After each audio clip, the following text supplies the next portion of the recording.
தூத்துக்குடியிலிருந்து இலங்கைக்கு கடத்த முயன்ற 1 கோடி ரூபாய் மதிப்புள்ள பீடி இலைகள் பறிமுதல் செய்யப்பட்டுள்ளன.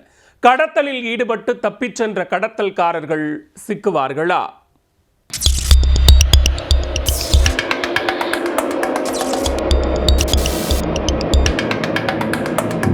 தூத்துக்குடி மற்றும் ராமநாதபுரம் மாவட்டங்களில் இருந்து இலங்கைக்கு அத்தியாவசிய பொருட்கள் கடத்துவது வழக்கமாக நடந்து வருகிறது. தமிழகத்திலிருந்து கடல் பகுதி வழியாக மஞ்சள், டீசல், பீடி இலைகள், கடல் அட்டைகள் இலங்கைக்கு கடத்தப்படுகின்றன.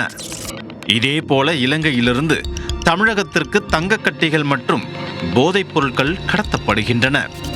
கடத்தலை தடுக்க கியூ பிரிவு ஆய்வாளர் விஜய் அனிதா தலைமையில் போலீசார் கடலோர பகுதிகளில் அவ்வப்போது ரோந்து பணியில் ஈடுபட்டு வருகின்றனர்.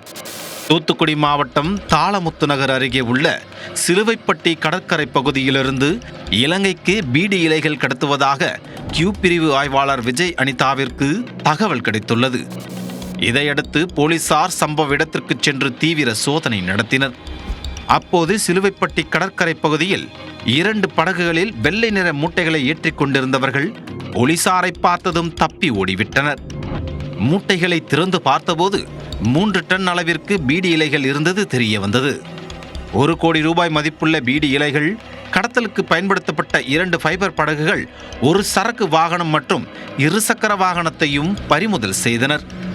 தப்பியோடிய கடத்தல் கும்பலை போலீசார் தீவிரமாக தேடி வருகின்றனர்.